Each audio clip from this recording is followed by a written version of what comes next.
Halo,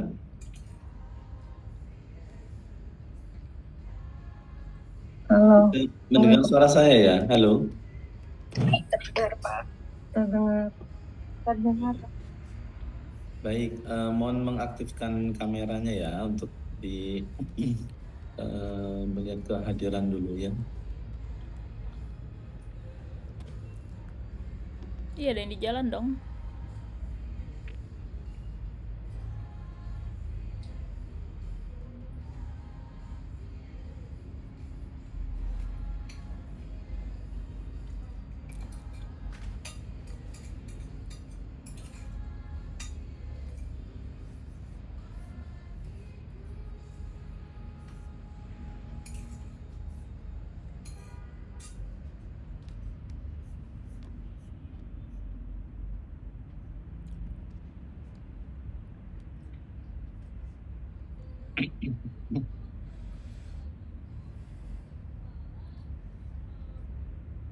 Hmm,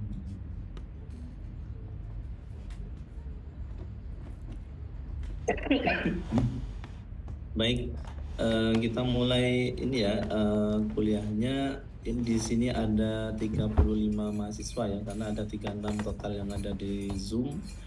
Itu terhitung dengan saya, berarti ada 35 mahasiswa, benar ya, Mas Iswara ya, yang kemarin kontaknya.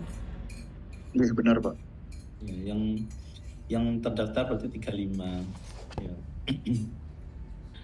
Baik, semuanya kita mulai. Bismillahirrahmanirrahim. Assalamualaikum warahmatullahi wabarakatuh. Selamat pagi semuanya. Saya ucapkan terima kasih sudah berkenan untuk melakukan reschedule kuliah ya, yang harusnya terjadwal besok, namun karena eh, libur ya, sehingga kita majukan sehari, sehingga nanti pekan pertemuannya itu tidak merubah yang sudah terschedule yang berikutnya gitu ya. Jadi kita upayakan agar kuliah itu selalu on track dengan jadwal yang ada. Meskipun jadwalnya baru hari ini saya akan sampaikan ya. Namun demikian, karena kalender akademik itu dimulai per pekan ini, maka kita mulai sesuai dengan kalender akademik yang sudah ada ya. Kemudian mohon maaf juga tadi terlambat 15 menit karena ini merubah jadwal. Jadi jadwalnya sebenarnya sudah ada jadwal praktikum ya di pagi hari sampai nanti siang. Namun demikian tadi sudah kita koordinasikan untuk saya bisa akhirnya kuliah jam 9.15 ya. Baik, semuanya, saya mohon konfirmasi dulu sebelum saya mulai. Ini mahasiswa baru atau mahasiswa yang belum mengambil sebelumnya, ya? Atau kombinasi dua-duanya? Kombinasi. Mungkin ada bisa Jadi Pak, ini dari semester satunya semua, sedangkan yang semester 2 ini dari peminatan manajemen dan kebijakan sama dari kimia bahan alam. Kalau yang dari semester satunya semua seluruh peminatannya. Oke. Yang semester 1 ada berapa mahasiswa di sini? Kalau yang semester 2-nya itu total 14, jadi semester 1 ada 21. 21. Iya, di dalam seingat saya di struktur kurikulum itu memang SPO lanjut ini itu ada di semester 2 memang ya, tetapi karena kemudian kebijakannya open semester maka dibuka tiap semester gitu ya. Harapannya mudah-mudahan tidak mengganggu mahasiswa yang masuk di semester gasal atau semester genap, itu bisa tetap langsung bisa mengikuti perkuliahan wajib sistem pengantaran obat lanjut ini ya. Baik, dengan demikian saya kira ada yang mengulang gitu ya. Kalau ada yang mengulang ini berarti atau retake ya, eh, apa maka ya mungkin ingin ini dulu, kalau memang ada yang mengulang, ingin melihat apa sih kesulitan yang dialami sebelumnya sehingga harus mengulang. Namun kalau ini masa baru semua ya alhamdulillah ya, berarti kita bisa lanjutkan. Dan saya awali dengan penyampaian kontrak dari mata kuliah. sistem pengantaran obat lanjut ini ya. Kalau dulu sistem pengantaran obat lanjut itu merupakan mata kuliah yang sifatnya itu wajib bagi yang memilih pilihan sistem pengantaran obat ya atau delivery system. Tetapi sejak kurikulum baru diberlakukan, maka ini diwajibkan untuk seluruh mahasiswa program studi S2 di farmasi ya, karena baik itu nanti peminatannya di manajemen rumah sakit dan juga di bahan alam dan di DDS ya, itu memang muara atau backbone dari farmasi itu sebenarnya memang farmastika. Farmastika itu adalah ilmu yang mempelajari tentang karakteristik bahan ya. Kemudian baik itu bahan aktif maupun bahan tambahan yang akan diformulasi menjadi sebuah produk obat ya. Kemudian bicara tentang formulasi itu sendiri ya, bagaimana memformulasi bahan-bahan untuk menjadi sebuah sediaan farmasi ya. Karena memformulasi itu seninya tidak hanya teknik mencampur ya. Kalau misalnya sekedar menambahkan bahan obat dengan eksipien itu maka ya tidak perlu sekolah susah-susah sebenarnya gitu ya. Tetapi tidak sederhana itu untuk mencampur eksipien dengan bahan aktif, karena kalau kita tahu ilmunya maka bahan aktif itu karakteristiknya tidak bisa sekedar langsung dicampur dengan eksipien ya, bahkan ada yang kok tidak kompatibel, itu tentu saja itu sangat dilarang keras untuk dicampur.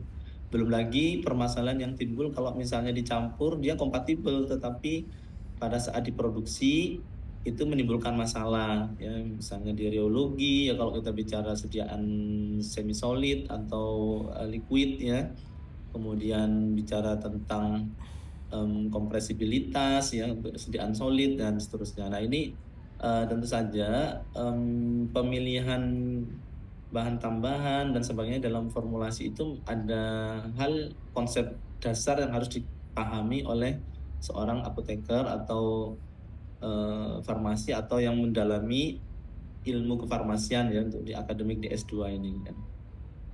Kemudian farmastika itu juga pelajari tentang manufacturing ya, jadi produksi. Jadi memproduksi sediaan farmasi itu juga tidak sembarang membuat ya, sekedar dicetak, sekedar dikompresi gitu tidak bisa ya. Tetap ada seninya bagaimana memilih merekayasa bahan, kemudian melakukan modifikasi awal ya untuk memastikan bahwa proses manufacturing itu bisa dilakukan ya. Karena mungkin kalau kita buat skala kecil bisa tuh menjadi produknya jadi dibuat menjadi tablet, jadi salep misalnya gitu ya. Tetapi begitu di scale up itu selalu menjadi permasalahan. Nah ini karena mungkin kalian pernah tahu ya, contoh yang paling sederhana itu aliran bahan itu yang di ilmu reologi ya, itu ada namanya plastis, aliran plastis, pseudoplastis ya, Dilatan masih ingat nggak teori dasar itu ya. Sehingga kalau diberikan energi dia malah menjadi mengeras begitu ya, atau memadat. Nah kalau pada saat diproduksi dipakai energi mekanik tinggi, misalnya diaduk atau di setir dengan kecepatan tinggi, dia malah jadi tidak bisa mengalir misalnya begitu. Nah hal-hal seperti ini memang perlu menjadi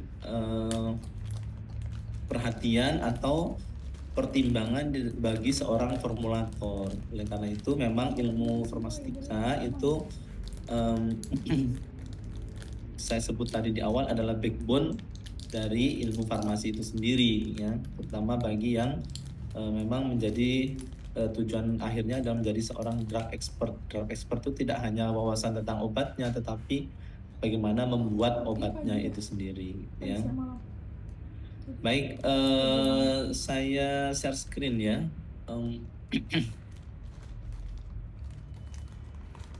Sebentar.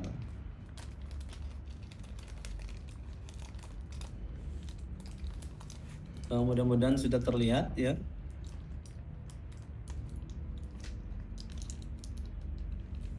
Orang buat obat tuh sudah uji lab pasti deh ya. Sudah terlihat ya.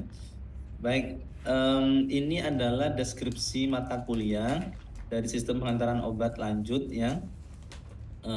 Kita sebut nama mata kuliah adalah sistem pengantaran obat lanjut, dan kalau bahasa Inggrisnya itu Advanced Drug Delivery Systems ya. Sebenarnya bisa diterjemahkan jadi sistem pengantaran obat yang modern ya, atau yang canggih gitu ya, atau yang non konvensional ya. Jadi kita tidak lagi bicara sediaan farmasi yang sifatnya konvensional seperti tablet yang umum itu ya, atau kapsul, atau salep tadi yang disebutkan, atau gel ya, emulsi dan seterusnya. Itu adalah sediaan farmasi konvensional. Meskipun bentuknya tetap bisa dipakai, bentuk sediaan itu bisa dipakai, namun bahan aktifnya itu sudah mengalami berbagai modifikasi atau proses-proses yang bisa merekayasa sifat fisika dan kimia dari bahan aktifnya, atau didesain sedemikian agar si bahan aktif itu bisa sampai dengan optimal pada target yang dituju ya. Nah, tujuan kita membuat sediaan itu sebenarnya apa toh? Kan menghantarkan bahan aktif ke tempat yang diinginkan, kan begitu ya. Jadi misalnya kita membuat tablet paracetamol, bahan aktifnya itu kan paracetamol. Tapi kita membuat paracetamol itu dalam bentuk tablet, kan tujuannya agar paracetamol itu bisa ditelan, kemudian bisa di metabolisme ya, kemudian bisa diabsorpsi, dan kemudian masuk dalam aliran darah, dan akhirnya sampai pada reseptor yang bisa menghilangkan rasa nyerinya atau rasa atau penurun panasnya ya. Itu bagaimana sebuah obat itu bekerja. Nah, kita kalau bicara sediaan konvensional, misalnya tadi paracetamol itu dosisnya berapa? Boleh tahu kalau untuk orang dewasa? 500. Ada yang kecanduan paracetamol di sini? Biasanya kalau beli berapa dosisnya di tablet ini? 500. Biasanya kalau yang ada di kemasan itu yang 500 mg atau yang forte biasanya 650 mg. Iya. Ya, 500 mg itu besar ya, setengah gram ya. Nah, itu dia sebenarnya mengkompensasi beberapa paracetamol yang sebenarnya tidak semuanya itu 100% sampai kepada reseptornya ya. Jadi dia dilebihkan tapi dalam rentang yang aman untuk bisa memastikan paracetamol yang terbuang dengan paracetamol yang sampai pada target organ atau reseptor yang diinginkan itu mencukupi konsentrasi minimal untuk dia memberikan efek, atau minimum effective concentration-nya dia atau MEC-nya dia ya. Nah, kalau kita bicara hal seperti ini, fenomena seperti ini, artinya apa? Kalau kita membuat sediaan itu konvensional, maka ada hal yang tidak efisien di sini ya. Dalam hal ini adalah penggunaan jumlah paracetamol yang berlebih ya.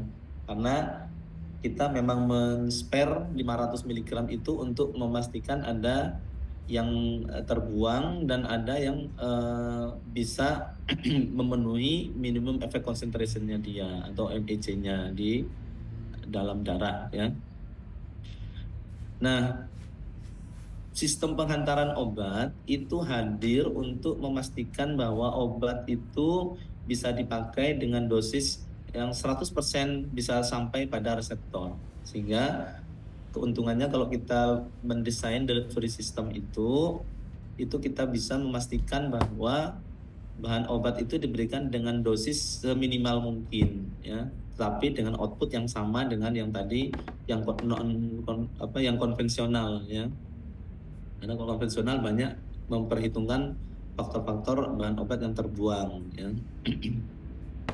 Nah, ini gambaran dari deskripsi mata kuliah sistem penghantaran obat lanjut ini yang nanti akan kita tempuh dalam 1 semester ini untuk memahamkan kepada semuanya ya mahasiswa untuk bagaimana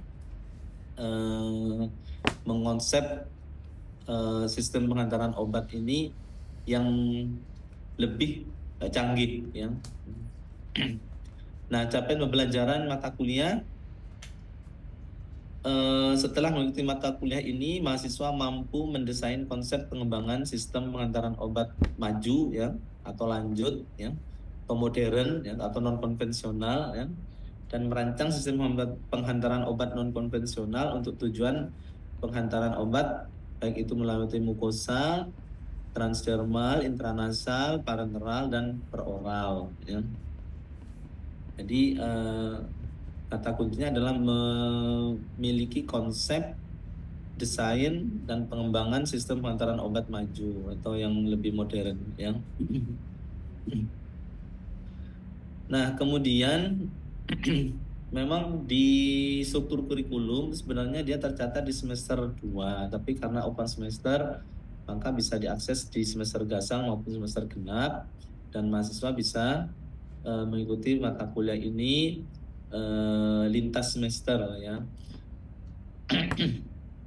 Karena ini menjadi mata kuliah wajib, maka apapun bidang minatnya tetap harus mengikuti mata kuliah sistem penghantaran obat lanjut ini ya.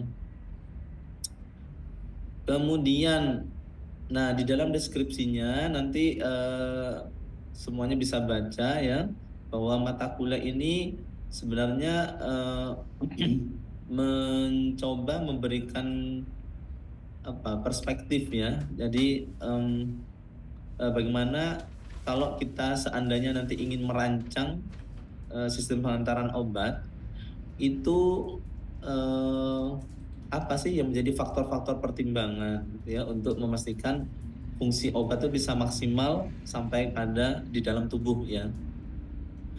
Jadi tidak hanya bekerjanya dia di dalam tubuh, tapi dimulai dari proses dia diformulasi, proses dia diproduksi ya. Diproduksi itu sendiri tadi kan saya sudah memberikan perspektif bahwa manufacturing itu tidak segampang yang dikira ya. Proses produksi bahan atau produk obat itu tidak semudah yang kita kira bahwa sekedar melarutkan terus jadi gitu, tidak, tetapi itu melibatkan banyak aspek ya yang bisa menimbulkan permasalahan baik pada bahan aktifnya maupun pada aspek engineeringnya sendiri ya, technical engineeringnya. Nah, misalnya alat yang dipakai ya, kemudian mesin-mesin yang digunakan gitu ya, itu sangat berpengaruh terhadap kualitas dari bahan atau produk yang dihasilkan ya. Nah, kemudian karena sistem penghantaran obat ini memberikan konsep dasar dalam pengembangan penghantaran obat yang non konvensional, maka sebenarnya tidak hanya skupnya itu pada obat ya, karena farmasi itu luas ya, di dalamnya juga ada suplemen, di dalamnya juga ada kosmetika. Maka dari itu nanti kita akan lihat bersama bahwa di kuliah ini juga akan dibahas delivery system yang kaitannya itu tidak hanya dengan bahan aktif obat untuk penyakit, tetapi bisa untuk kosmetika, bisa juga untuk bahan-bahan untuk suplemen ya, biasanya dari banyak bahan alam ya yang cirinya adalah multi compound ya dan seterusnya. Nah, ini bagaimana mengonsep sebuah penghantaran yang akan membawa bahan aktifnya dalam jumlah banyak, multi compound, itu juga akan ada di dalam bahasan di kuliah ini ya. Jadi kemudian itu baru di luar tubuh tadi yang disampaikan ya, bagaimana aspek formulasi, sifat fisika kimia dari bahan aktifnya, kemudian apakah dia mudah larut, apakah dia gampang larut dalam lemak atau sulit larut ya. Di dalam kategori atau klasifikasi sifat bahan aktif itu kita mengenal ada namanya BCS ya, Bio Classification System. Obat itu dibagi menjadi kelas 4 didasarkan pada kelarutan dan permeabilitasnya ya. Kalau dia mudah larut, permeabel, maka disebut dengan kelas 1 dan seterusnya itu nanti bisa dipelajari kembali ya kalau lupa dengan BCS. Tapi yang paling penting adalah karena sebagian besar, hampir 70% lebih bahan aktif ya, bahan obat itu ada di BCS 2 dan BCS 4. BCS 2 itu adalah bahan-bahan aktif yang punya masalah dengan kelarutan. Jadi dia tidak dapat larut di dalam air, tetapi dia permeabel. Nah, gitu. Jadi dia tidak ada masalah dengan permeabilitas melewati membran sel, tetapi dia bermasalah pada kelarutannya. Itu BCS 2. Kalau BCS 4 itu yang paling parah ya. Sudah tidak larut, dia bermasalah pada kelarutan. Dia juga tidak permeabel, dia tidak bisa menembus lapisan sel ya atau lapisan semi permeabel. Nah kalau begini gimana bisa diabsorpsi gitu ya. Nah ini kita harus berpikir solusinya kalau BCS 2 berarti kan hanya karena tadi bermasalah di kelarutan, maka gimana caranya kita menaikkan atau meningkatkan kelarutan dari bahan aktifnya ya. Nah kalau BCS 4 kita berupaya menaikkan kelarutan atau memperbaiki kelarutannya. Pada saat yang sama juga harus bisa membantu permeabilitasnya dia melewati membran sel ya sehingga bisa diabsorpsi. Wah kalau begitu mending ini aja Pak, injeksi saja semua gitu. Jadi dilarutkan terus diinjeksi gitu ya. Ya bisa saja, tapi masalahnya apakah semua obat harus diinjeksi kan juga tidak ya. Dan juga kalaupun dia di dalam darah, untuk dia bisa sampai ke target pun tetap harus berinteraksi dengan sel ya. Nah sel itu selalu ada membrannya, sehingga mau tidak mau memang formulator itu harus berpikir bagaimana obat ini, molekul obat ini bisa sampai ya dengan baik. Nah, nanti di dalam kuliahnya kita akan mencoba untuk mengantarkan yang pertama, ini ada 2 bagian ya di kuliah ini. Yang pertama itu adalah kenal dulu dengan yang namanya hambatan fisiologis atau physiological barrier ya, atau barrier-barrier yang ada di tubuh kita sendiri, karena tubuh kita itu didesain untuk steril dari benda asing ya, steril dari bahan-bahan yang membahayakan tubuh. Nah kalau kita mau ngasih obat ya kita harus bisa mengakali bagaimana proteksi tubuh itu tadi untuk menghilangkan bahan-bahan berbahaya bagi tubuh itu. Tapi kita ingin memasukkan obat, masalahnya kan gitu ya. Nah ini sehingga yang namanya hambatan fisiologis, barrier-barrier yang adanya mukosa, adanya lingkungan dengan asam yang dengan pH yang ekstrim, misalnya di lambung ya pH-nya kan sangat asam. Kemudian di usus dia berubah pH-nya menjadi lebih basa ya, lebih netral dan seterusnya. Jadi hambatan-hambatan ini kita harus fully aware. Kita harus paham benar kalau kita mendesain sebuah delivery system, maka mau lewat mana ini nanti bahan obatnya. Kita harus tahu bariernya ya. Kemudian selain tahu bariernya, berarti kita kan harus juga memahami bahwa bahan aktif itu akan melewati lingkungan yang bisa mengganggu stabilitas dia ya, tidak hanya mengantarkan tapi bisa stabilitasnya terganggu, mulai dari macam-macam reaksi yang ada di dalam tubuh kita ya, mulai terhidrolisis misalnya. Kalau bahan aktifnya terhidrolisis rusak ya sudah, belum diabsorpsi sudah rusak duluan ya. Bisa teroksidasi ya, bisa juga melewati first pass metabolism misalnya. Jadi memang oleh organ hepar atau liver kita itu obatnya dinetralisasi dulu gitu. Nah, kalau sudah begini ya sudah sia-sia mau dipakai obatnya gitu ya. Sehingga hambatan fisiologis ini menjadi hal yang perlu dipelajari sebagai aspek dasar dalam mendesain sebuah pengantaran obat ya. Belum lagi kalau kita bicara intramukosa melewati intranasal misalnya ya, maka bariernya banyak di hidung itu ya, mulai dari bulu hidung ya, itu barier mekanik gitu. Karena rambut-rambut di hidung ini memang didesain untuk menyaring kotoran. Dan kalau kita menyemprotkan obat misalnya lewat hidung, maka bisa saja dia terdeposit di rambut hidung misalnya begitu ya. Kemudian di bawahnya lagi ada mukusnya hidung itu. Mukus itu memang didesain untuk menangkap partikel asing, debu dan juga kotoran-kotoran yang bisa membahayakan, sehingga akhirnya tidak masuk ya karena dijebak oleh adanya mukus tadi, cairan mukus.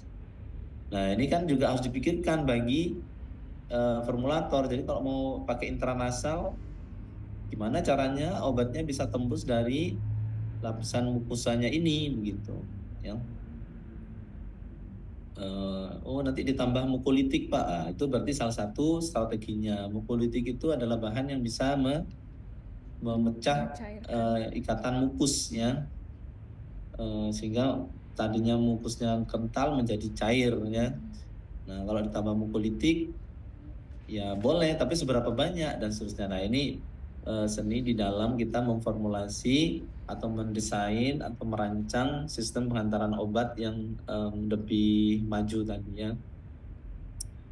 Kemudian masih di bagian 1 itu nanti kita akan membahas tentang adanya rekayasa material. Rekayasa material itu artinya bahan obat tadi kan misalnya bermasalah di kelarutan, maka sebenarnya kita bisa merubah bahan obatnya itu ya. Bentuknya menjadi bentuk yang lebih terlarut. Banyak strategi yang bisa dipakai. Misalnya ada yang tahu mungkin strategi untuk menaikkan atau meningkatkan kelarutan bahan obat itu diapakan molekul obatnya? Yang pernah dipelajari dulu apa kira-kira untuk meningkatkan kelarutan itu diapakan? Mulai dari yang paling sederhana sampai yang paling rumit ya. Ada yang bisa memberikan jawaban? Menimba Prof, mungkin diperkecil Prof. Jadi bisa dibuat untuk nano, SLS atau yang lainnya. Oke. Jadi ada pengecilan ukuran partikel ya. Ya benar ya. Jadi dengan pengecilan ukuran partikel itu paling sederhana sebenarnya ya, karena dengan semakin kecilnya ukuran partikel maka luas permukaan partikel itu menjadi sangat besar ya, dan itu lebih mudah untuk berinteraksi terbasahi oleh air sehingga airnya bisa melarut dengan lebih mudah. Namun perlu dicatat bahwa kalau dibuat nano ya, karena nano itu sebenarnya kodratnya si obat itu tidak dalam bentuk nano kan begitu ya, tapi kita paksa dia dalam bentuk nano, maka dia akan punya kecenderungan untuk membesar kembali karena itu kodratnya dia itu adalah partikel besar obatnya gitu. Jadi kalau dipaksa dalam bentuk nano, biasanya tantangannya adalah mempertahankan bentuk nanonya itu berapa lama, karena dia pasti akan dengan segera membesar lagi itu si partikelnya ya, karena kita mendisrupsi namanya, sifat bahan aslinya itu didisrupsi agar menjadi nano, tapi dia punya kecenderungan untuk menstabilkan dirinya menjadi lebih besar lagi karena bentuk besarnya itu bentuk stabilnya dia gitu. Nah, ini menjadi tantangan ya, stabilitas dalam nano partikel ya. Oke, nanti kita bahas ya. Kemudian ada lagi strategi lain untuk meningkatkan kelarutan yang pernah dipelajari dulu.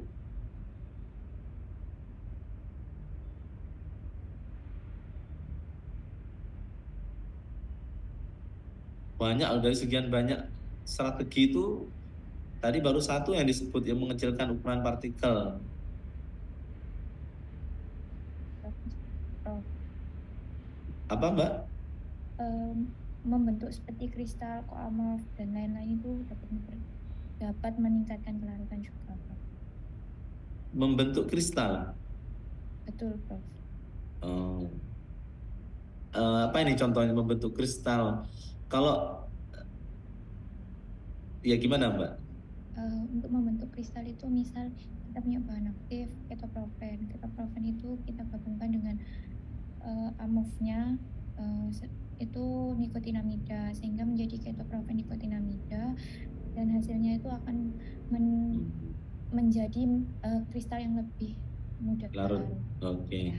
Itu namanya kokristal ya, kokristalisasi.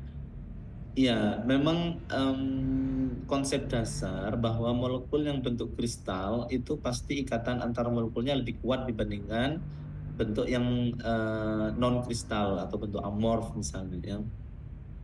Kenapa? Karena kristal itu susunan molekulnya rapi dan dia dengan susunan yang rapi itu membuat dia menjadi tidak mau lepas satu dengan yang lain dan itu akhirnya menjadi konsekuensinya menjadi sulit larut dalam air sebenarnya kristal itu ya. Maka obat-obat yang sukar larut dalam air kebanyakan bentuknya kristal ya. Jadi kalau bentuknya kristal pasti akan sulit larut. Nah, kalau tadi dikristalisasi itu maksudnya adalah dibuat kristal tapi dengan menambahkan bahan lain pembentuk kristal lain gitu. Nah, itu artinya obatnya itu dikristalisasi kembali, tapi dia mengkristal dengan bahan tambahan tadi, kokristalnya tadi gitu. Nah, ini juga bisa dijadikan cara untuk meningkatkan kelarutan dari si kristal bahan obat aslinya tadi ya. Meskipun tantangannya karena biasanya tidak efisien penambahan kokristalnya itu, bahan pengkokristalnya itu butuh berapa banyak misalnya begitu ya. Dan lagi-lagi permasalahannya adalah karena ini melanggar kodratnya dia, maka dia pasti akan cenderung untuk mengkristal dengan sesama obatnya sendiri gitu. Nah, stabilitas menjadi permasalahan lagi, tantangan lagi bagi formulator ya. Tapi nanti itu kita bahas bagaimana membuat kokristal itu agar stabil dan seterusnya. Oke, mungkin ada lagi yang pernah dipelajari dulu untuk meningkatkan kelarutan? Pembentukan garam kompleks, Pak, yang paling sederhana. Ya, membentuk kompleks dengan apa, Mas? Senyawa pengkompleks biasanya apa yang sering kita tahu? Dibentuk dalam garamnya, misalkan yang sering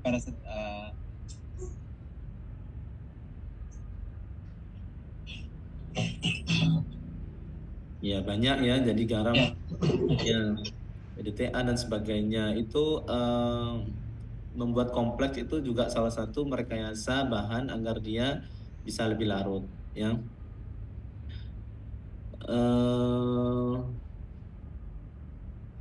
Mungkin ada lagi. Kalau kompleks inklusi dengan apa biasanya? Siklodextrin, Pak. Ya, siklodextrin, beta siklodextrin ya, atau macam-macam siklodextrin itu banyak ya. Nah, kalau siklodextrin itu apa karakteristiknya? Dia kompleksnya adalah kompleks inklusi namanya ya. Jadi dimasukkan di dalam struktur rongganya dia karena siklodextrin itu punya struktur molekul yang berongga. Sehingga bahan obatnya itu kalau masuk di dalam rongganya itu jadi ikut si siklodextrinnya gitu, jadi ikut larut ya. Ya banyak lagi misalnya dispersi padat ya, dibuat dispersi solida ya, itu juga meningkatkan kelarutan. Kemudian ada juga dibuat garam tadi sudah disampaikan ya. Kemudian pakai surfaktan misalnya ya, itu juga bisa ya. dan seterusnya. Saya kira banyak sekali strategi untuk meningkatkan kelarutan ya. Nah, maka dari itu nanti kita akan membahas tentang ini tadi hambatan fisiologi, stabilitas dan rekayasa material itu di bagian 1 dari kuliah SPO lanjut ini ya. Kemudian di bagian kedua nanti kita akan langsung berkenalan dengan beberapa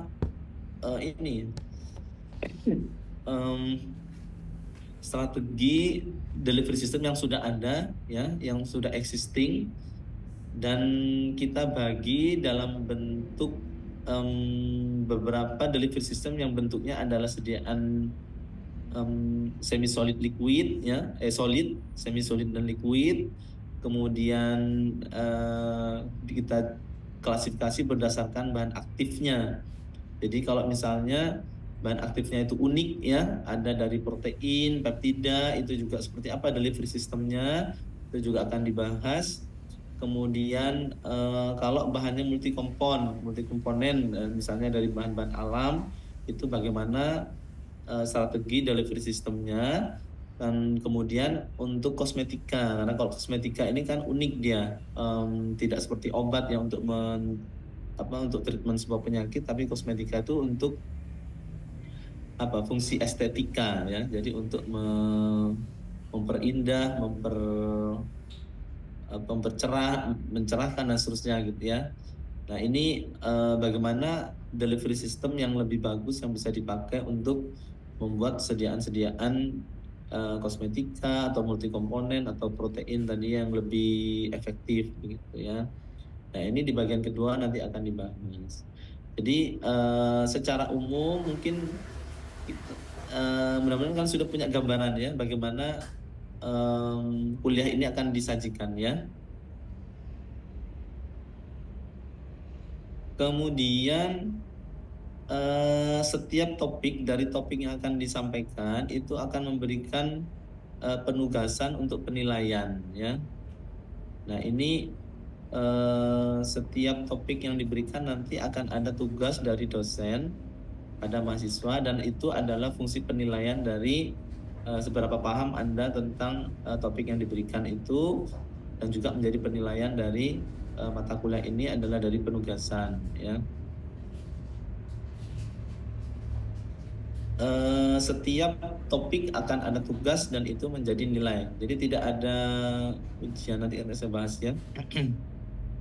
Atribut soft skill-nya kita harapkan di kuliah ini nanti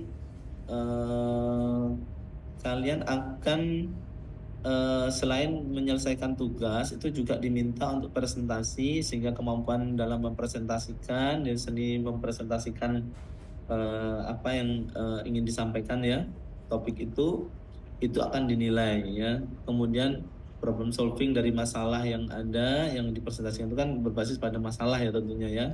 Kemudian problem solving seperti apa.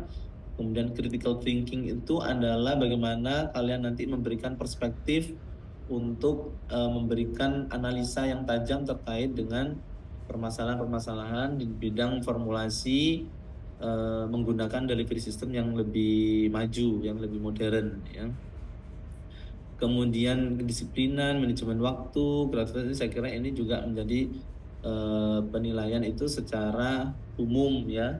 Misalnya ketepatan waktu kuliah, menyampaikan tugas dengan sesuai deadline. Kemudian manajemen waktu itu pada saat tugas itu presentasinya sesuai dengan waktu yang diberikan ya, dan seterusnya ya. Kemudian metode pembelajaran. Nah, metode pembelajaran itu nanti dalam bentuk kuliah semua, dari topik 1 sampai topik terakhir ya, itu adalah berupa kuliah. Kemudian ada tugas, ada presentasi, kemudian menulis artikel dalam bentuk short communication. Ya, short communication itu adalah short article sebenarnya ya.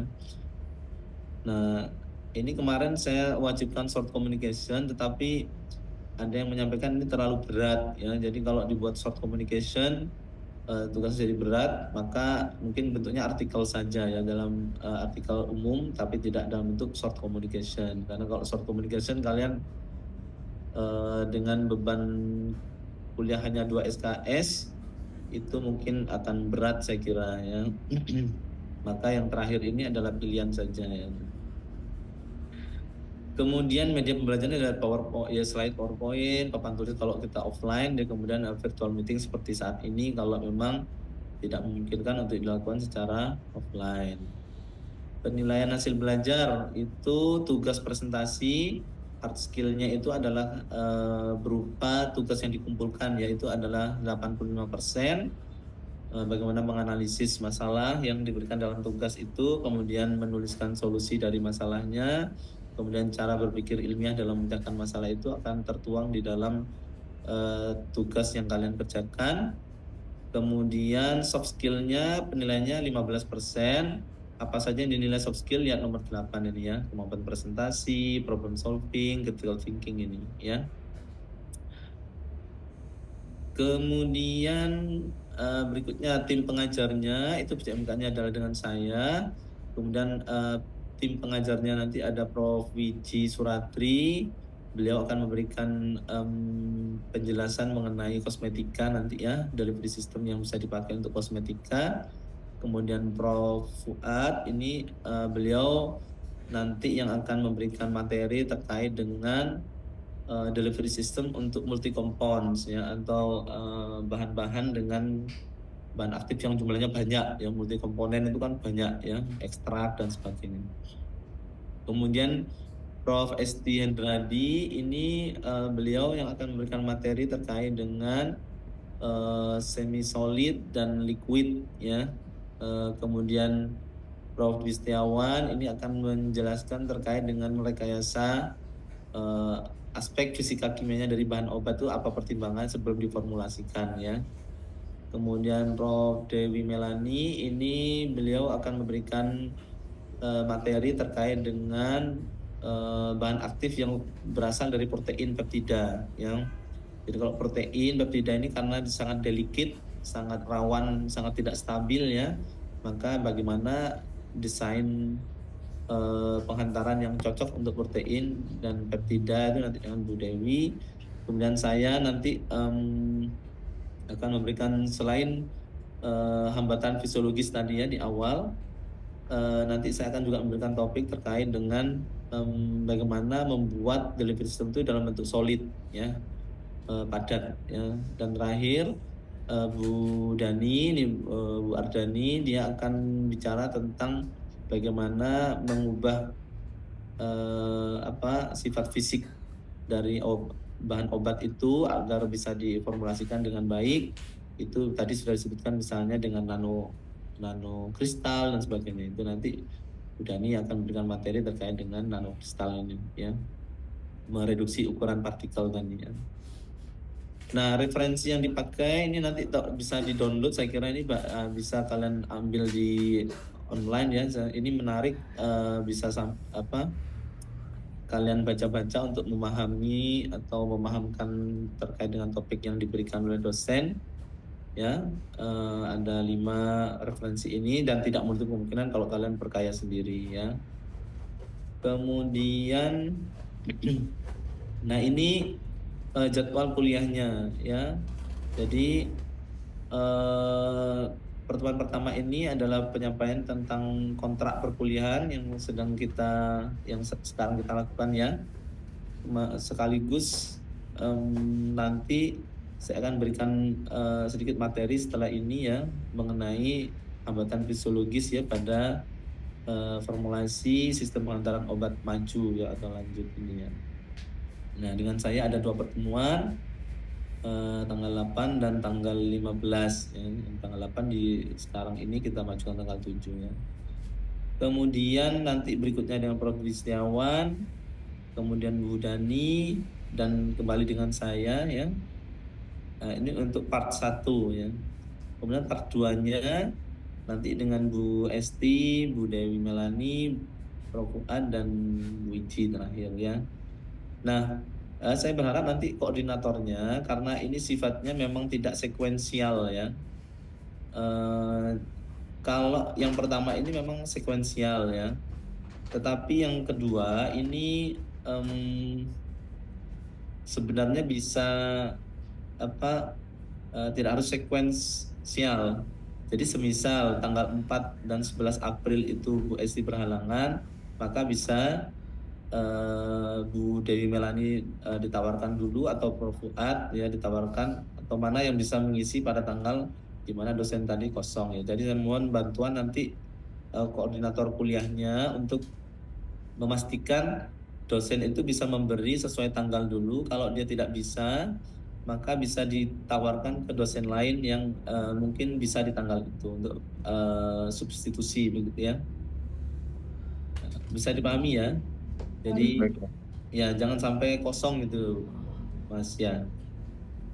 Nanti tolong saya di CC kalau memang ada yang tidak bisa atau kalau dia misalnya reschedule tetap sesuai jadwal, misalnya tanggal 4 tidak bisa tapi dia mau reschedule tanggal 5 tanggal berapa terserah. Jadi jangan usah diganti yang lain dulu gitu. Tapi dalam pekan itu kalau bisa ada gitu ya. Kalau dia memang benar-benar tidak bisa digantikan, ya baru cari tidak bisa memberikan mata kuliah di pekan itu, maka bisa dicarikan dosen lain gitu ya. Baik, untuk kontrak karena ini ada 16 kali pertemuan dan semuanya ini akan ada tugas, penilaian tugas. Jadi akan ada 8 tugas yang harus dipenuhi oleh mahasiswa ya. Nilainya ada dari 8 tugas itu ya. Sampai di sini ada pertanyaan terkait dengan kontrak dan deskripsi mata kuliah sistem pengantaran obat lanjut ini, apakah sudah jelas, dan juga capaian pembelajaran yang kita inginkan dari setelah mengikuti kuliah ini, kalian sudah paham ya.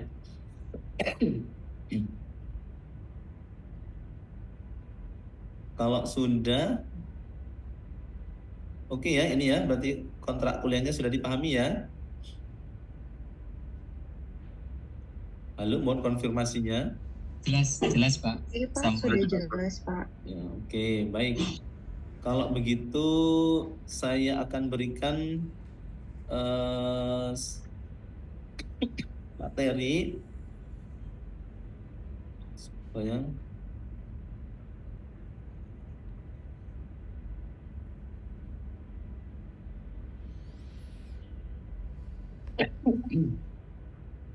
terkait dengan hambatan fisiologis tadi ya, sesuai dengan kontrak. Jadi kita akan berkenalan dulu dengan hambatan fisiologis yang bisa ditemui obat itu ketika dia mau masuk ke saluran sistemik kita ya. Nah, seperti apa coba kita lihat bersama ya. Baik.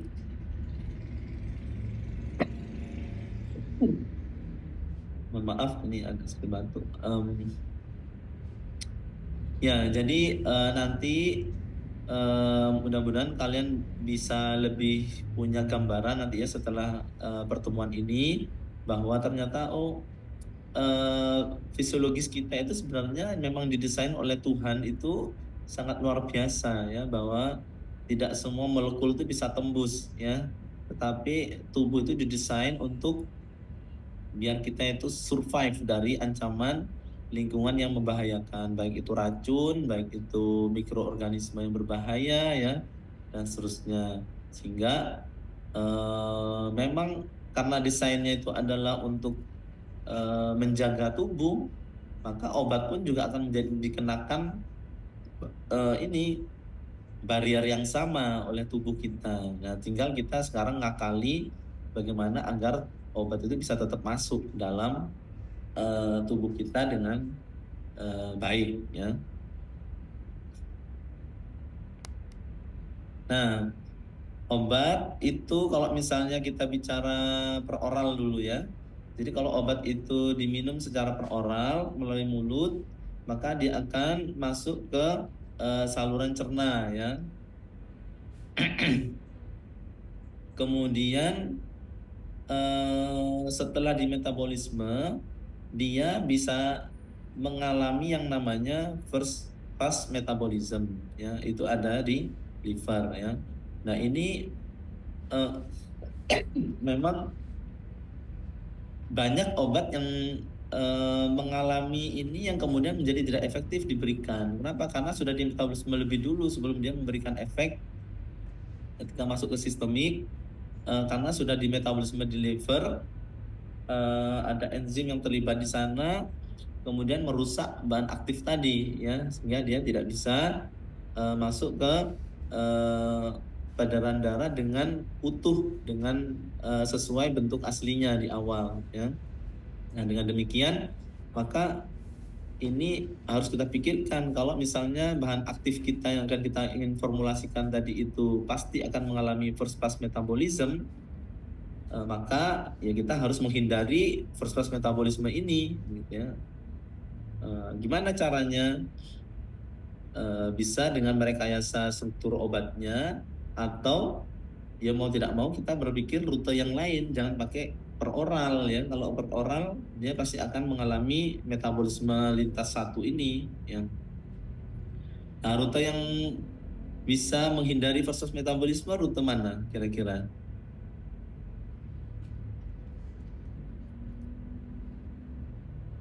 Selain injeksi, ya. Kalau injeksi kan pasti langsung ke peredaran darah, ya. Jadi kalau kita bicara formulasi itu sebaiknya menghindari injeksi. Kenapa? Karena injeksi itu selain invasif, ya, pakai alat, ya, kemudian ribet pemberiannya, gitu, dan jadi pasien jadi tidak comply atau tidak patuh dengan aturan minum obatnya, ya, karena harus disuntikkan, ya, kecuali dia memang pasien yang sudah tidak berdaya, begitu, ya. Tapi kalau kita bicara pasien-pasien yang memang, maaf, kalau kita bicara pasien yang masih bisa beraktivitas, saya kira injeksi itu menjadi pilihan terakhir, ya.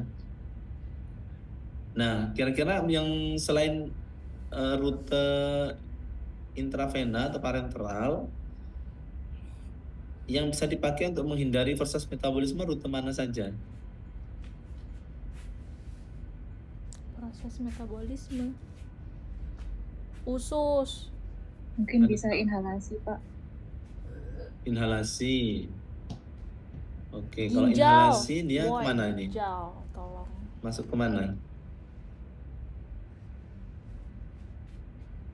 Untuk pernafasan. Ke HP.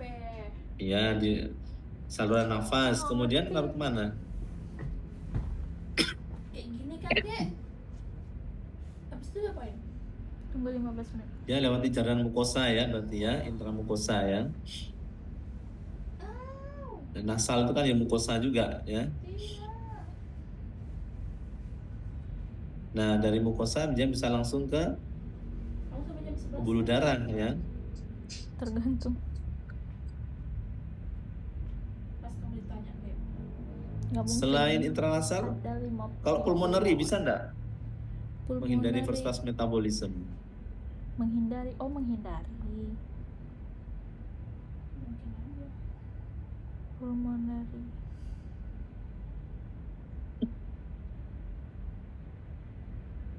Oh. Bisa. Intrapulmonary. Bisa kan pakai inhalasi. Jadi lewat pada paru-paru, Iya, ya, itu juga bisa, ya. Bisa. Ada lagi sublingual, ya, atau bukal, itu bisa langsung Oh ya, diserap, sini. dia langsung masuk ke sistemik, Sistem ya. saraf. Maka dari itu sebenarnya kalau kita mau mendesain, ya sudah, kalau nggak mau pusing-pusing merekayasa bentuk obatnya, ya kita akali dengan rute pemberiannya saja, gitu. Misalnya itu tadi bukal, ya, atau sublingual, ya, misalnya gitu, atau intranasal atau pulmonary, ya, terserah mana yang mau dipakai. Bahkan mungkin, ya, suppositoria itu kalau di Eropa itu populer loh, ya. Jadi banyak orang lebih suka Tapi kalau di kalau sini kan nggak minum mau. obat-obat anti nyeri, gitu ya, itu dilewatkan dengan suppositoria, ya. Kalau kita lebih suka diminum lewat mulut, ya. Iya. Tapi orang Eropa itu dia juga suka kalau misalnya dia lebih prefer itu dengan suku Sturia sebenarnya dan seterusnya. Nah ini contoh sederhana saja bagaimana mengakali first pass metabolisme. Kemudian ya, jadi saluran GI tract kita itu selalu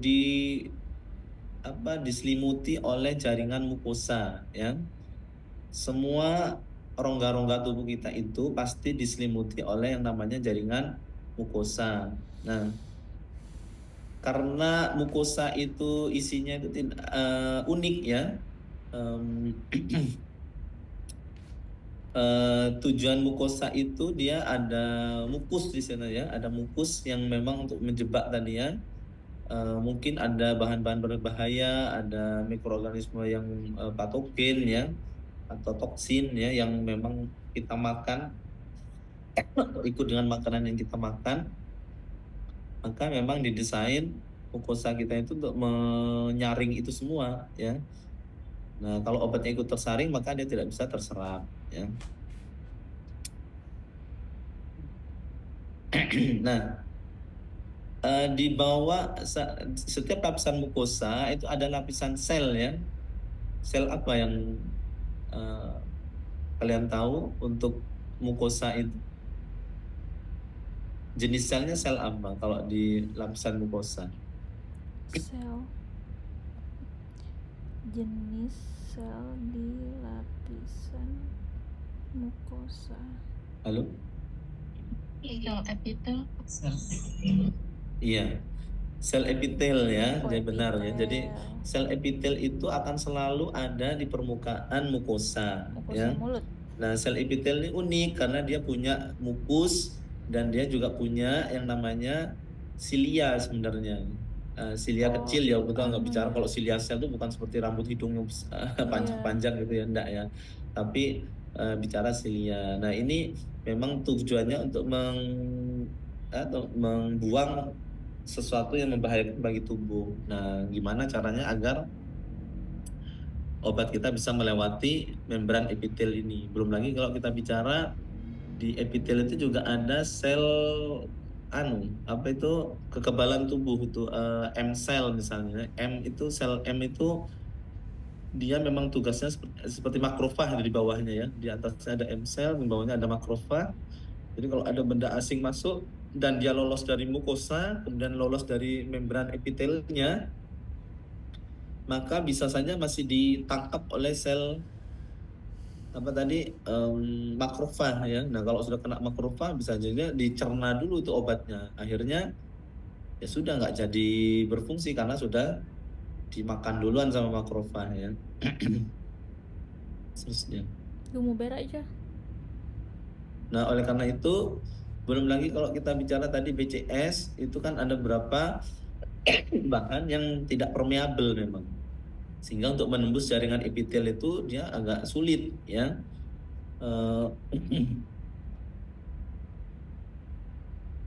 Kalau dia tadi tidak larut dalam air, maka ya tidak bisa ya. Karena syarat untuk bisa tembus itu harus larut dulu, nggak mungkin dalam bentuk partikel itu langsung menembus, nggak bisa ya, karena partikel itu ukurannya besar ya. Maka harus larutkan dulu dia ya. Kalau bisa terlarut jadi molekul baru bisa menembus lapisan epitel tadi ya. Nah kalau misalnya bahan obatnya itu larut air, nggak apa-apa, aman, kita sudah nggak perlu berpikir untuk meningkatkan kelarutan dari bahan obatnya ya. Tapi kalau bahan obatnya tidak larut air, tadi kita harus berstrategi tadi yang sudah didiskusikan ya, ada banyak cara untuk meningkatkan kelarutan ya. Nah yang paling penting itu adalah sebenarnya kita bisa tahu bahan obat itu dia mudah diserap tidaknya itu dari seberapa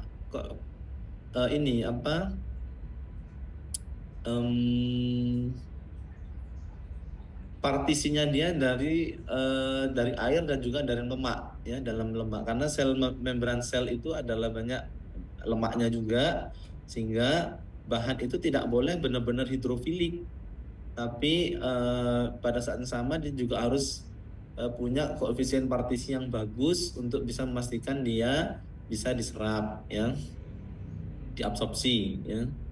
Nah, kita bisa memprediksi bahan-bahan obat itu dia akan terabsorpsi tidak itu dari parameter apa? Ada yang tahu? Kalau misalnya diberikan per oral, ya, maka obat ini akan sulit diabsorpsi di lambung misalnya. Dari apanya kita memprediksi itu?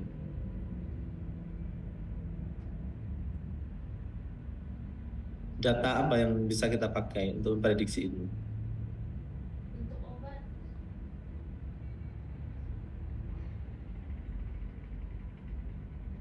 Obat itu terserap kalau bentuknya apa ini? Kalau bentuknya Terionkan atau tidak terionkan? bisa terabsorpsi. Cairan. Ada yang bisa menjawab? Obat itu bisa diserap kalau dia terionkan atau tidak terionkan. Terion.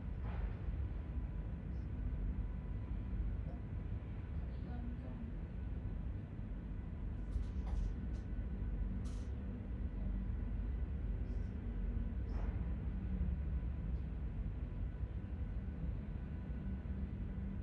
Halo? Tuh, lupa semua. Terionkan. Itu kan konsep dasarnya dulu, ya. Dipelajari S1 dulu. Oh, tidak terionkan, Pak. Tidak terionkan. Nah, untuk tahu obat ini akan terionkan atau tidak dilihat dari apa parameternya? Ketika dia masuk ke asam lambung, dia akan terionkan atau tidak, itu tahu dari apa? PI dan Dari pH darah. PI dan PH. apa, Mbak? Nggak dengar jelas, Mbak? PI poin isoelektriknya. Isoelektrik. Oke, ada lagi yang lain? Disolusi, Pak. Dari disolusinya? Iya, jadi menggunakan berapa pH, nanti dari situ kita akan tahu absorpsinya dalam lambung itu, kemudian Iya. Ya, disolusi itu kan untuk melihat yang terlarut, ya. Tapi dia terionkan atau tidak itu tahunya dari mana itu? Dari PKA-nya, Pak. Nah, dari PKA-nya, ya. Nah, sebenarnya formulator itu gampang untuk mendesain, ya. Jadi kalau kena asam, lingkungan asam, dia akan terionkan tidak itu dari kita bisa memprediksi berapa porsi yang terionkan, berapa porsi yang tidak terionkan menggunakan apa tuh? Pendekatan apa? IPKA tadi. Kemudian dilihat dari apa? Ya, dari PKA, tapi kita bisa memasukkan dalam apa itu? Masih ingat persamaan apa itu yang menghubungkan antara PKA, pH, PKA dan bentuk ion dan tak terionkan?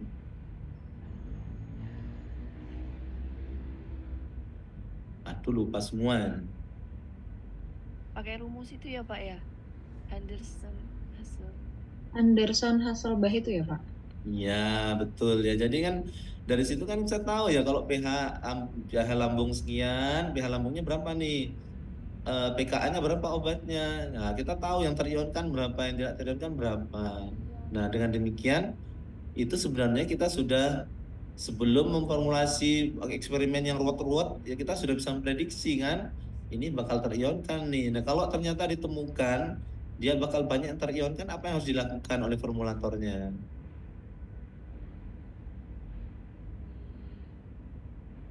Ayo, apa? Nah, artinya kita bisa memodifikasi apakah dia mau tetap dipaksakan diabsorpsi di lambung atau oke kalau gitu diabsorpsi di di usus saja, pH lebih netral misalnya gitu, lebih tinggi gitu ya, sehingga bentuk tak terionkannya menjadi banyak dan dia bisa tetap diabsorpsi di sana. Maka dari itu kalau begitu kita harus menghindari lingkungan lambung, asam lambung harus dihindari, maka harus disalut misalnya ya. Salut apa namanya kalau kita mau melepas di usus?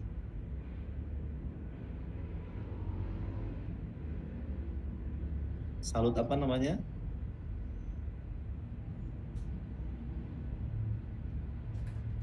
Salut enterik ya, salut enterik. Nah, itu baru kita bicara bahan obat yang karakteristik awalnya ya. Jadi kita bisa melakukan prediksi awal sebenarnya untuk memformulasi itu. Nah, di lambung itu sebenarnya ada banyak, tidak hanya di lambung ya, di sel epitel ya atau mukosa. Itu banyak sekali protein yang dia fungsinya itu sebagai transporter. Transporter itu artinya ada molekul protein di permukaan membran sel itu yang tugasnya ngangkutin molekul gitu. Nah, ada macam-macam nih, nanti ini nggak perlu dihafal nih saya kira, dan paling tidak konsepnya Anda pahami bahwa di membran sel kita itu banyak protein yang fungsinya sebagai transporter. Itu bisa dipakai kalau misalnya nanti kalian mau formulasi, oh saya mau menggunakan PEPT nih, atau MCT, atau MDR1, MRP, boleh, terserah yang mana yang sekiranya bisa berinteraksi dengan bahan obatnya, dan kita manfaatkan itu untuk mengangkut bahan obat kita, kalau memang ada kemungkinan dia bisa berinteraksi dengan si transporternya. Ya, kalau tidak ya sudah, berarti kita pakai pendekatan difusi umum saja gitu, bukan yang aktif menggunakan transporter ya. Kemudian ya, jadi komponen utama kalau GI tract itu ada lambung, ada usus ya, kemudian usus besar ya, itu yang bisa kita target secara umum. Kemudian struktur ini apa di lambung kita itu sepertinya seperti kantong ya, pouch itu nanti kita lihat ya seperti apa ya, struktur permukaan lambung itu sebenarnya tidak rata kan begitu ya, tapi dia berlekuk-lekuk dan seterusnya, sehingga itu juga menjadi catatan sebagai barrier kalau obat itu mau diserap ya. Nah, tadi kita bicara absorpsi kalau bahan obatnya itu asam lemah ya, atau dia tidak terionkan itu ya, itu apakah dia cocok di lambung atau di usus gitu ya untuk diserap. Nah, ini kalau kita bicara ini apa contoh permukaan sel epitel kita ya. Tuh, ternyata banyak tonjolan-tonjolan seperti ini, banyak fili ya, yang kemudian bagaimana luar biasanya proteksi tubuh kita itu ya. Kalau ada molekul obat mau masuk ini harus melewati barrier-barrier seperti ini ya. Nah, paling tidak kita tidak perlu sampai detail banget ruwet ya, mendesain sampai gimana melewati ini, melewati itu. Kaidah umumnya itu transport pasif, difusi pasif atau transport aktif itu dan seterusnya, itu yang perlu kita pahami aja ya. Kemudian ya kita bicara ada lagi pori ya. Pori itu ada beberapa permukaan sel yang dia itu sebenarnya punya pori ini ya, dan ini apakah itu mau dipakai atau tidak ya bisa saja kalau kita mau mendesain yang memang molekulnya sangat kecil sehingga bisa melewati pori itu ya. Macam-macam ukurannya, dan saya kira ini pengetahuan umum saja. Kemudian ada lagi namanya tight junction.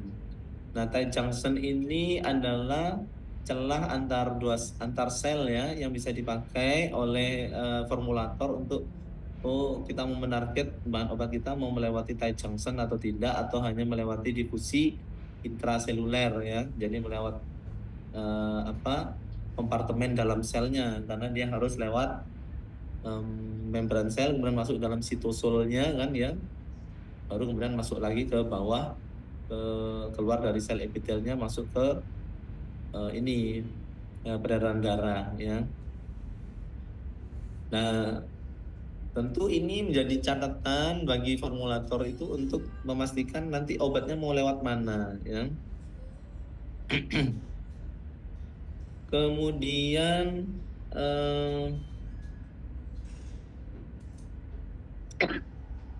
ya masih tight junction, saya kira ini kalian bisa lebih detail nanti baca di dalam banyak ya referensi berkaitan dengan tight junction. Tapi paling tidak itu di situ juga ada namanya sekretoria IgA. Ini imunoglobulin A itu memang spesifik ada di sel mukosa, ya.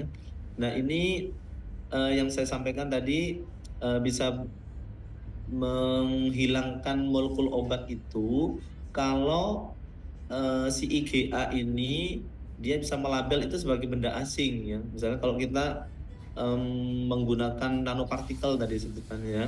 Dan nanopartikel itu kan seperti partikel tapi ukuran kecil, seperti kayak bisa dianggap sebagai virus atau dianggap sebagai bahan berbahaya oleh tubuh, sehingga IgA itu akan menempel di nanopartikelnya. Nah, kalau IgA itu menempel di nanopartikelnya, maka yang akan menghabisi dia kalau sudah terlabel oleh imunoglobulin, nanti sel-sel kekebalan tubuh akan datang untuk metabolisme, ya, karena semua bahan yang dilabel dengan IgA itu akan dianggap sebagai bahan berbahaya, ya. Nah, dengan demikian ini tentu tidak semua nanopartikel itu berarti bagus, begitu, ya. Nah, kalau nanopartikel itu memprovokasi sel kekebalan tubuh untuk dianggap benda asing, maka nggak bagus dia nanopartikelnya, ya. Maka harus kita berpikir strategi yang lain, ya. Kemudian ya ini ilustrasi saja apa yang disebut dengan paraseluler, transseluler, ya. Kemudian ya kalau kita lihat yang nomor 1 ini paraseluler, ya. Seperti tight junction tadi, ya. Dia bisa masuk lewati celah-celah antar sel. Kemudian bisa melewati selnya itu sendiri, ya, difusi. Nah, ada 3 cara untuk melewati selnya. Pertama, dia melalui carrier mediated tadi, melalui transporter tadi, ya. Jadi ada molekul protein yang akan membawa bahan obatnya sampai ke bawah, dia akan keluar melewati lapisan epitel ini, ya. Atau difusi pasif saja. Jadi molekulnya akan berdifusi dari luar masuk ke dalam sel epitelnya, terus keluar lagi ke pembuluh darah. Kemudian ada juga yang difasilitasi oleh endositosis, ya. Endositosis itu sel itu akan memakan, terus ditelan di dalamnya, terus dikeluarin sama dia, begitu. Atau malah yang terjadi adalah dimuntahkan lagi ke luar, ya. Jadi dimasuk tapi terus dimuntahkan. Nah, kalau begitu ya gak jadi masuk obatnya, gitu, ya. Nah, ini hal-hal yang kita sebut sebagai barier sebenarnya, ya. Dan kita harus aware dengan ini, ya. Kemudian kita harus aware juga tentang fungsi dari bile salt ini, garam empedu, ya. Ini yang memberi warna kuning baik pada urin maupun pada feses, ya. Kemudian ini bile salt itu tujuannya apa sih? Kenapa si tubuh kita itu selalu memberikan asam empedu ini, garam empedu ini? Kira-kira apa tujuannya, ya, empedu ini? Untuk mengucapkan agar lemak tercerna. Iya, jadi kalau bahan obatnya terlalu hidrofilik, maka sama dia itu dibuat lebih hidrofobik, ya. Jadi bisa lebih diabsorpsinya lebih bagus, ya, ke dalam sel, ya. Jadi fungsinya empedu itu begitu, ya. mengemosikan lemak. Nah, ada lagi mucin. Mucin ini ya seperti mukus tadi, ya.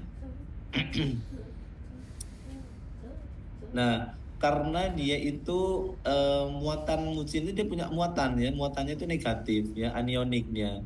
Sehingga kalau kita punya obat muatan positif, maka dia akan mudah berinteraksi dengan mucin, karena positif dengan negatif pasti akan tarik menarik ya. Tapi kalau sama-sama negatif itu biasanya terjadi tolak menolak. Nah, tapi bukan berarti terus nggak bisa dipakai. Berarti obat ini nggak bisa Pak karena mucinnya ini terlalu berat untuk dilewati misalnya gitu. Nggak, ya banyak strategi untuk memutus rantai mucin ini tadi misalnya mukolytik dan sebagainya tadi yang saya sampaikan di awal ya. Kemudian ada lagi enzim yang bisa merusak bahan aktif dari obatnya itu sendiri ya. Kemudian kita bicara pH ya, itu adalah barier juga pH itu. Kita ini menganggap pH ini sebagai yang menguntungkan atau tidak tergantung dari jenis obatnya. Tadi udah bicara tentang pKa tadi ya, terionkan dan tidak terionkan. Paling tidak kita tahu bahwa lambung pH-nya asam sehingga bahan-bahan yang mudah terionkan dengan pH asam maka jangan diberikan lewat lambung ya. Dan seterusnya ya. Kemudian emptying time.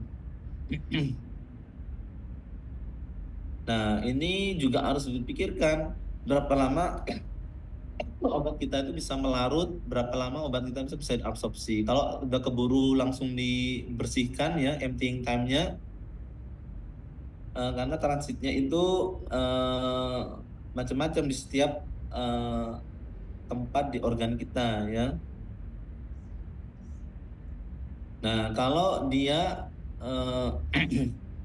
half life-nya itu cepat, maka ya mungkin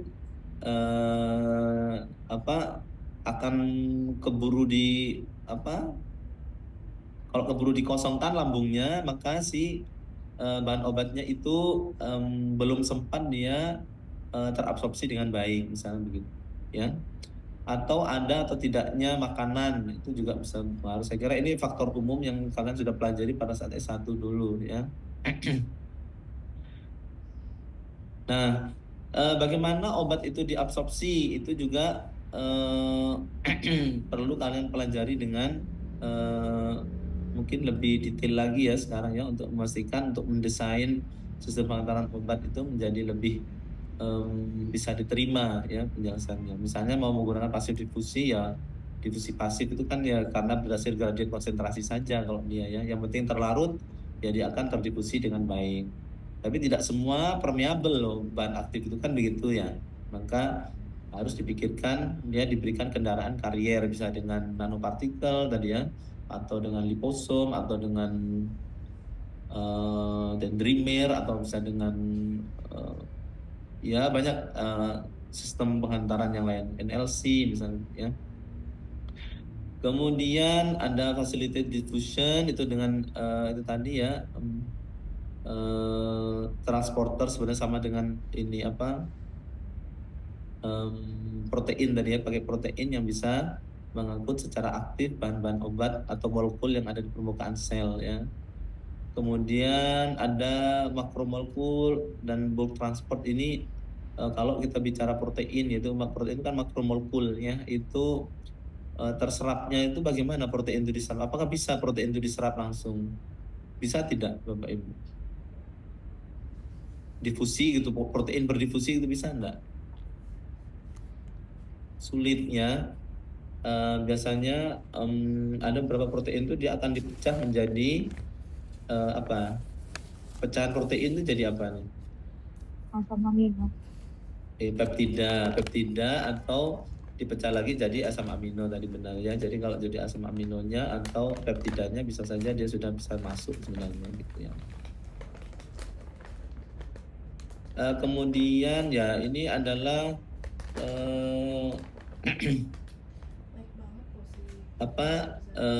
hukum Fick ya. Ini pasti sangat familiar pada saat S1 dulunya. Bagaimana difusi itu terjadi ya. Dipengaruhi oleh apa difusi itu?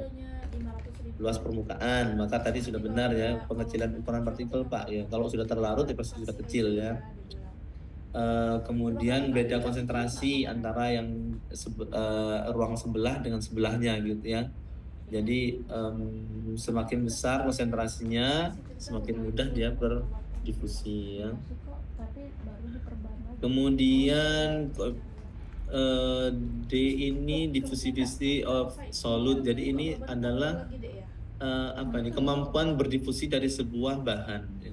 Nah, kemampuan berdifusi sebuah bahan ini tiap bahan punya keunikan sendiri-sendiri dia ya. Meskipun konsentrasinya sama, misalnya ada dua bahan nih, konsentrasinya sama, perbedaan gradien konsentrasinya ya antara kompartemen satu dengan yang lain, tapi bukan berarti kemudian ketika melewati membran semipermeabel dua-duanya itu bisa berdifusi dengan cara yang sama ya, karena kemampuan berdifusinya tiap bahan itu beda-beda. Itu yang disebut dengan diffusivity of a solute ini ya, atau kemampuan berdifusi dari sebuah bahan yang terlarut ya. Kemudian koefisien partisi. Nah, ini juga unik, melekat pada sifat bahan ya. Koefisien partisi pada di antara air dengan lemak itu beda tiap bahan ya. Kemudian ketebalan membran. Nah, ini membran semipermeabel yang akan dilewati oleh difusi tadi semakin tebal ya tentu saja semakin lambat ya untuk proses difusinya, ya, kecepatan difusinya. Ya, saya kira ini mengulang S1 saja karena kalian pasti sudah paham hukum fix ini ya. Kemudian ion channel. Nah, ion channel ini ada channel atau saluran yang difasilitasi oleh ion ya. Jadi kalau konsentrasi ionnya itu berbeda antara satu kompartemen dan yang lain itu bisa menutup ya. Atau selama dia masih ada beda konsentrasi, maka dia masih membuka channel ion tadi ya, karena dia ingin setimbang antara yang di luar yang di dalam. Nah, ini bisa dipakai oleh obat untuk masuk pada saat ion-ion ini tidak setimbang antara yang di dalam dan di luar.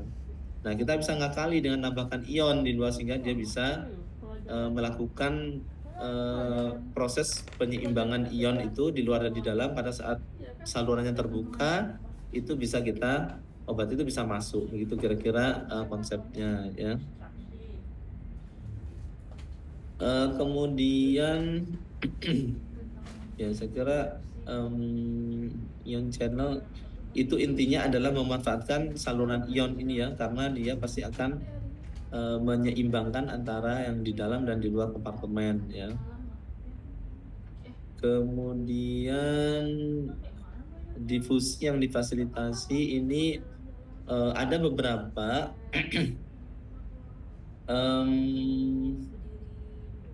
apa kita nyebutnya itu kalau difusi pasif itu kan tidak membutuhkan energi apa-apa karena memang semata-mata penggeraknya itu adalah konsentrasi yang berbeda antara yang di luar dan yang di dalam ya, dari bahan obatnya.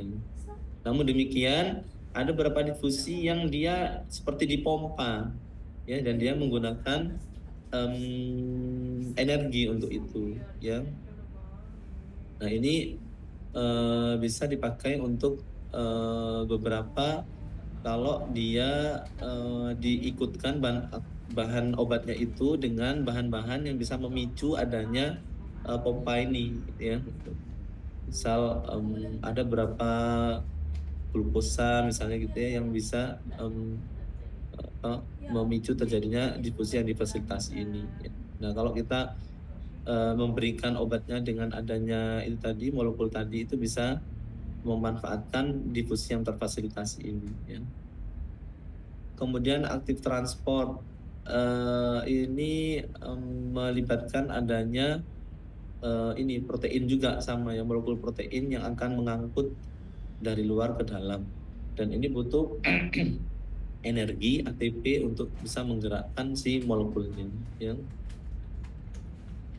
Kemudian ini ada aktif transport itu sebenarnya ada dua, ada primer, ada sekunder. Nah, primer itu yang pertama kali akan ditransportasi, akan dipindahkan atau didifusikan gitu ya. Itu primer. Kemudian kalau pada saat yang bersamaan itu ada solut lain atau ada bahan terlarut lain yang ingin diikutkan di dalam proses aktif transport ini, maka dia biasanya tergantung pada apakah dia bisa berinteraksi atau tidak dengan molekul yang pertama tadi. Kalau dia sudah saturasi atau sudah penuh, maka tidak bisa terjadi sekunder ini. Tapi kalau dia masih bisa memungkinkan untuk mengangkut solut lain, maka dia biasanya akan ikut setelah yang pertama itu terjadi, ya. Itu maka disebut sebagai transport sekunder, ya. Ya, ini sama nanti saya baca. Kemudian nah, makromolekul ini gimana? Bisa enggak sih sebenarnya dimasukkan? Karena makromolekul terlalu besar, maka bisa kita manfaatkan yang namanya itu endositosis tadi atau pinositosis, ya. Ini dia memakan, ya. Jadi gerakan memakan. Jadi karena molekulnya besar, tidak bisa dengan difusi biasa, maka lewatnya tentu saja harus dengan lewat yang non difusi, ya. Bisa dikatakan difusi, tetapi karena besar dia tidak melewati membran semipermeabelnya itu dengan secara alami, tapi dia harus di apa ini? Ya, gerakan memakan endositosis itu, ya.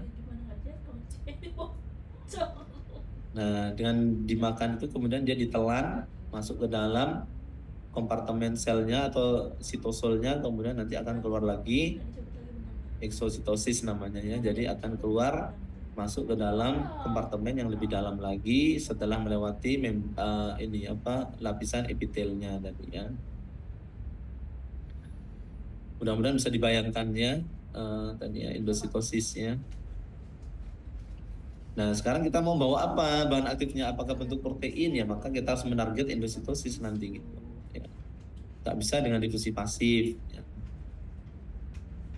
Nah, dengan demikian sebenarnya solusinya mengatasi masalah-masalah barier ini ada dua. Yang pertama itu adalah yang mengganti formulasinya, ya. Formulanya didesain sedemikian rupa, dicarikan bahan-bahan tambahan atau bentuk-bentuk karier atau delivery system yang bisa mengakali barier tadi, ya.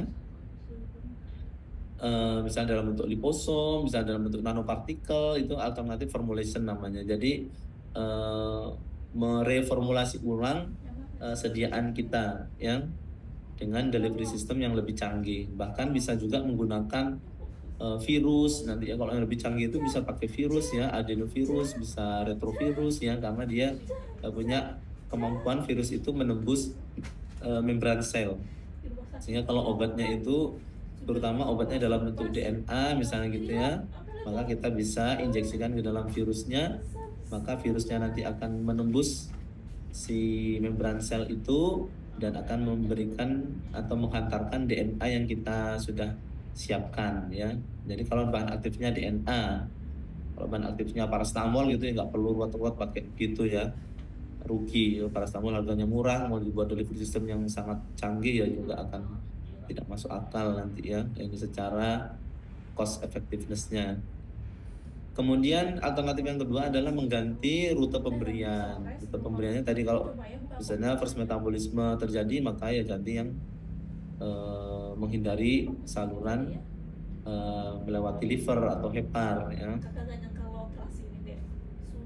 Nah, sesederhana itu sebenarnya untuk bisa melakukan desain atau memformulasi sediaan atau sistem penghantaran obat, ya. Kemudian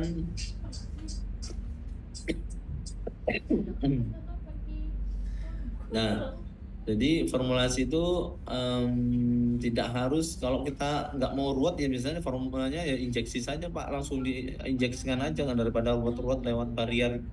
Ya, ini bagi seorang formulator itu, ya, masa semuanya injeksi, ya. Injeksi itu berat, ya. Belum lagi kita bicara sterilitas dan sebagainya, ya. Jadi sebisa mungkin yang sederhana dan bisa dipakai tapi tidak mengurangi efektivitas dari bahan obatnya, ya. Bisa dimodifikasi. kelarutan tadi ya, permeabilitasnya, ya, laju disolusinya, gitu dan seterusnya. Jadi itu bisa direkayasa sedemikian. Ya. Rute sekarang, kalau rute itu bisa mukosa tadi ya, intranasal, intrabukal ya, atau pulmonary, bisa sublingual dan seterusnya. Ya, saya kira banyak yang bisa dipakai ya. Transdermal ya, macam ya. Itu butuh formulasi khusus tapi ya kalau kita mau buat intramukosa ya. Jadi sebenarnya mungkin itu yang bisa saya sampaikan untuk pengantar kuliah pertama ini. Dan seperti biasa yang sudah saya sampaikan tadi bahwa pertemuan yang topik pertama ini adalah 2 kali dengan saya, dan untuk pertemuan kedua itu adalah presentasi tugas, sehingga dengan demikian saya berikan tugas nanti. Tugasnya adalah membuat artikel singkat ya terkait dengan barier ini. Rutenya bisa macam-macam.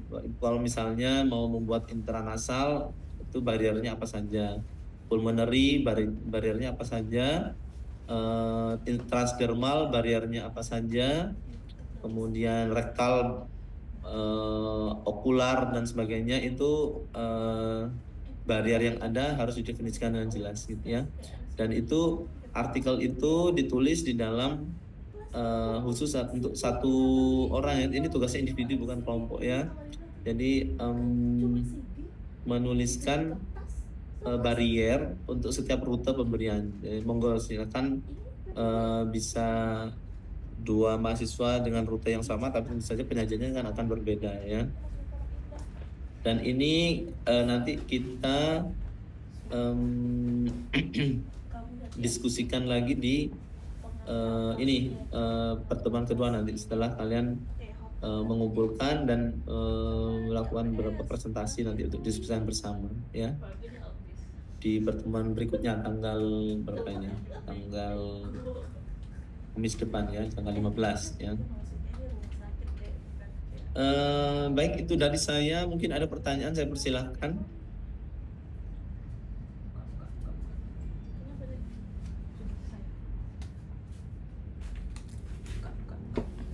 Mudah-mudahan jelas ya semuanya ya.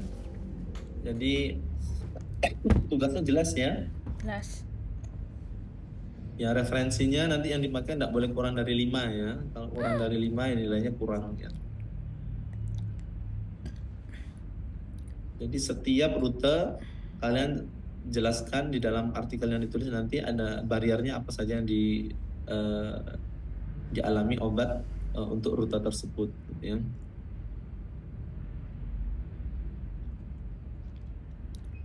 Baik, bila tidak ada, saya cukupkan sekian ya.